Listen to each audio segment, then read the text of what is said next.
If you're trying to take your followers on social media and convert them into paying customers for your business, you're going to want to check this video out. What's going on, guys? My name is Ryan Snod. Hey, Ryan Snod, and welcome to another video. Now, this video is going to be really helpful for people that already have an existing business, like a brick and mortar or a product or a service business. But this is also helpful for social media influencers out there that are scratching their heads trying to figure out how to monetize their accounts and make more money while doing it. So a lot of the tactics in this video are going to be how to get your followers off of social media and into your business and your ecosystem, rather than trying to monetize the accounts themselves like YouTube AdSense, affiliate marketing, and so on.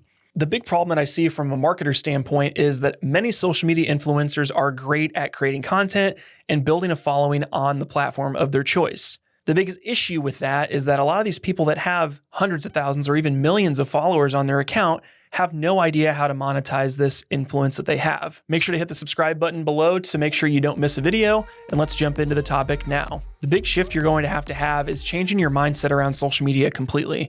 It's no longer just a place you go to escape the mundaneness of your life and scroll mindlessly and be entertained. As a creator, you need to flip it to be, there is this entire population of people that are constantly using these social media platforms.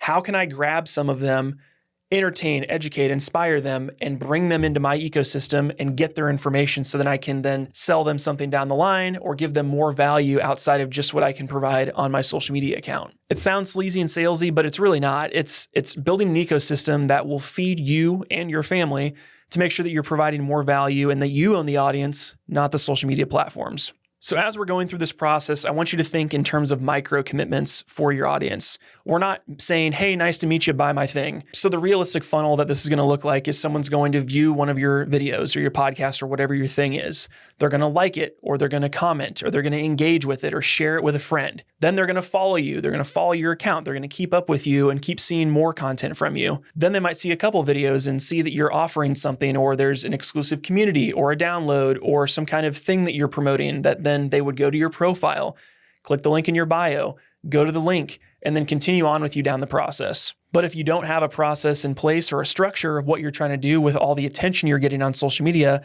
that's when you're just going to run yourself into the ground because you're spending all this time and effort to try to build an audience with no goal in mind. Pick a niche. What are you going to be known for? You have to clearly articulate what it is that you make content around. Are you a camera review person? Do you do makeup tutorials and get ready with me's? For me, my industries are marketing, business, and social media. Those are the three things that I typically create content around, as well as documenting my journey as a business owner because it can appeal to, again, those three subsets. If I start creating cooking videos tomorrow, people are going to be extremely confused about why I'm doing this. And I'm also going to start attracting people that want recipes and a cookbook when that's not something that I'm wanting to offer or provide to people. I would typically go more broad, and you can always narrow in and figure out what it is that your audience wants as you go. So this can be fitness, camera reviews, business, entrepreneurship, whatever your niche is, pick a niche and start there. Once you have your niche, I would then look at which platform do you want to be specifically on and focused on. So many people say, okay, now I'm going to start making fitness content. I need to have an Instagram, Facebook, TikTok, YouTube account. I need to start a podcast. I need to have a blog. And they burn themselves out before they even start. Pick one platform that you want to deliver that content on. So those are the two things that you need to do before you even start down the road, is figure out who you're serving, what your niche is and what you're going to talk about, but then also figuring out where they're at. Are they on those platforms? Thirdly, think about what is something that you could offer these people to help them, inspire them, educate them, or give them more value.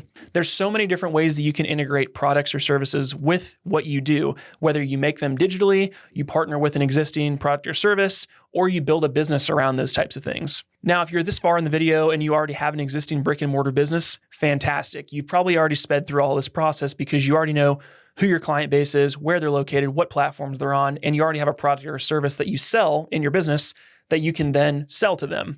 Now, also knowing if you're a brick and mortar or a product business that is geographically centered, say it's a mechanic shop in Chicago, you can only fix cars in Chicago, but maybe expand outside of the automotive niche and say, is there something that we can do for gearheads or automotive fans or enthusiasts that are all over the country and the world? Is there something that you can do over the internet? Because it's the easiest way to scale. And as you grow your audience on the internet, they're going to be all over the place, not just in your geographic location. To give you a reference, when I first started my YouTube channel, this was 12 years ago, I didn't have a niche or a target market or a topic that I was talking about. But the second I started talking about videography business and kind of entrepreneurship in the video space, my channel exploded. And then I started having people in my comments section asking for certain things. Hey, could you create training where we go deeper on this, or more videos around this, or a membership or a mastermind that we could do where I can talk with other video business owners? And they were asking me for things in the comments, which I then built some of these programs, webinars, trainings, online courses, and all that type of stuff for people based on the demand in the industry. I just went out and built a thing that would help solve that problem for people. And from the previous example, say you're an auto shop in Chicago, how many auto shops in Chicago take content seriously and put out content to try to grow an audience? Probably not a lot. So you can stand out by just doing this as a kind of key differentiator to reach new people. So now that we know what we want to try to offer these people, the next thing we're going to do is pick our approach. So this is basically figuring out, what do you want your content to be?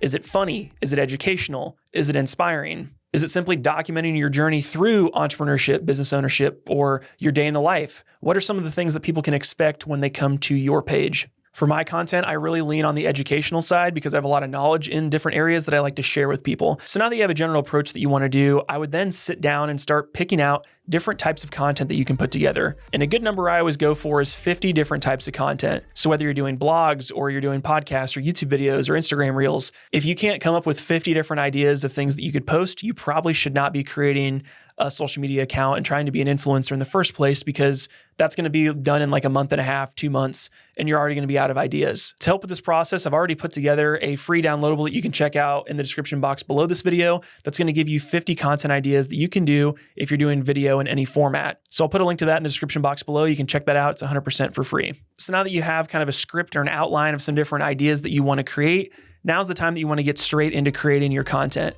So sit down and start knocking out content as quickly as you can. Start testing different ideas, different formats, seeing what works and what doesn't. Try some different formats, try some different styles, and see what sticks. If you're already pretty deep in your content creation journey, I would implore you to try some new approaches that you haven't done before. Also, if you've been already on these platforms for a long time as a social influencer, look at your highest performing posts and kind of analyze them. Figure out why they're doing well, what aspects of it got people's attention early and kept the attention, but then also, why did people tune in? If you had a podcast that really popped off, why did that do that? And try to figure out the reasonings why, and then reverse engineer the success. Go back and look at the hooks for your social media posts, if that's the accounts that you're trying to grow, and say, okay, this hook really crushed it. It was interesting, visual, kind of alluring in some way, and that got people's attention. I'm going to try to do that in every other post now because the algorithm has shown me that's what they want to see. Now is when you want to try to shift into building some kind of opt-in. And there's a reason that businesses do this. They want to own your information, because if you have a huge following on a social media platform and that platform goes kaput, just like TikTok just about did, you could lose all of your influence and all of your access to these people. So a huge goal for you is going to be, I want to capture their information and get them on my platforms that I own, like my email list that will forever last out there. Have a lead capture or an opt-in form that people can have from your social media pages. Now, I have a full training on this on my YouTube channel for MailChimp, so I'll put a link up in the card above here to show you step-by-step on how to do this for free. Just set this up as early as you can, get the links out there, and start putting out some opt-ins right away. Now, to get someone's email information, you want to try to offer them something very helpful or very valuable to them. Now, this could be a free training, this could be a downloadable, and then once you've built out this valuable piece, then you want to start putting it and promoting it on every third post in your social media posts. So continue to post out free content for people, and in every third post at the end of the video, if it's applicable to whatever your video is about, say, if you want to learn more or get more value or whatever, go to the link in my bio and download this. Or if you're on YouTube or doing a podcast, you have them go to the description box or the podcast show notes to get whatever the free thing is.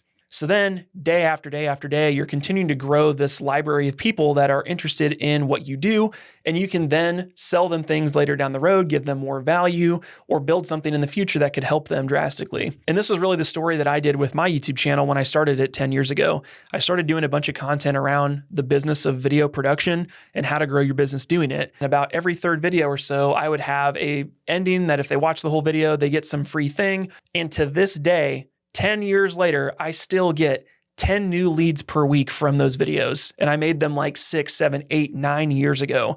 And now years later, I have an email list of over 10,000 people that I own. So if my YouTube channel goes kaput, my TikTok account, my Facebook group that has 100,000 people in it, if all those go away, I still own that audience that I've collected and I can still give them more value no matter what. Now, if you're starting to kind of connect the dots, you'll realize that I already dangled some kind of opt-in in this video for you guys that are watching this right now.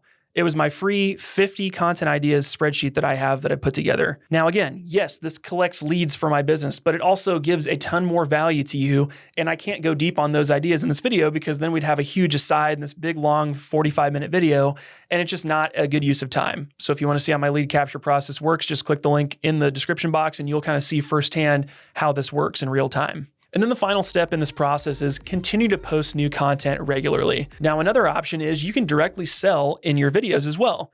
Depending on the price point of your product or the industry that you're serving, if you're making videos around your existing business already, you can directly sell in them. A good example of this would be Subtle Impacts, which is a company that one of my classmates from high school, Rachel Steffensmeyer, started. Shout out to Rachel. She basically invented a decorative weight that people can put in their living room or on their side table, and it doubles as a decorative element, but it's also a dumbbell or a kettlebell that you can use when you work out from home. Now, she's obviously promoting the product in all of her videos inadvertently, so for her, it makes a lot of sense just to have a link to the product that people can just buy it right away. Another one that I fell victim to as a customer was a digital cookbook.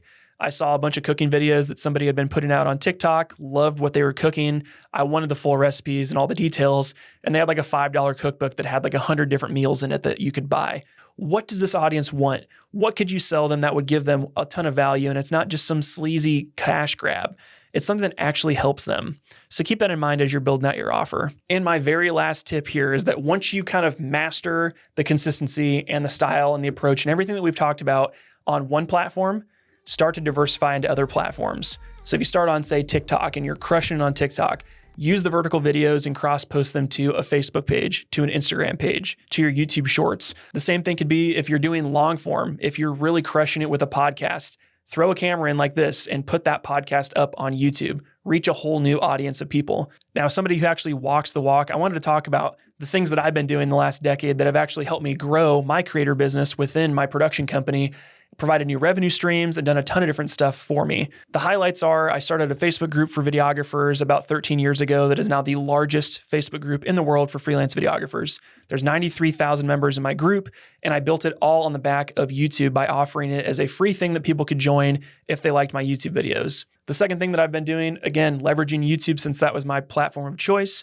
was really leaning into doing consistent uploads. I would seek out a bunch of different topics in my industry, which was the business of videography, and I would create a bunch of training videos to help people understand sales, marketing, scaling, hiring people, all the things and the problems in my niche, in my industry. I ranked them well in SEO, and then once again, I followed the same structure, the same template where I'm going to make an 8 to 12 minute long video that's going to help about a bigger issue. I'm going to give them some kind of free opt-in that they can get that gives them more value. And again, I keep posting those every single week for about a decade. And then here we are 10 years later, where I'm getting, 10 new leads every single week from videos years ago that I haven't even looked at or thought about that are still working on my behalf to grow my business. So again, the opportunities are completely endless for you when it comes to being a creator, but figure out, again, who are you serving? Where are these people at? And how can I provide so much value over time that people would be just stupid not to go deeper with you? Now, that about wraps it up for this video. I hope you guys got a ton of value. If you like the video, make sure to give it a big thumbs up and subscribe for more weekly videos just like this one. And if you're going through your process of trying to figure out what you want to post on your different platforms and you get stuck,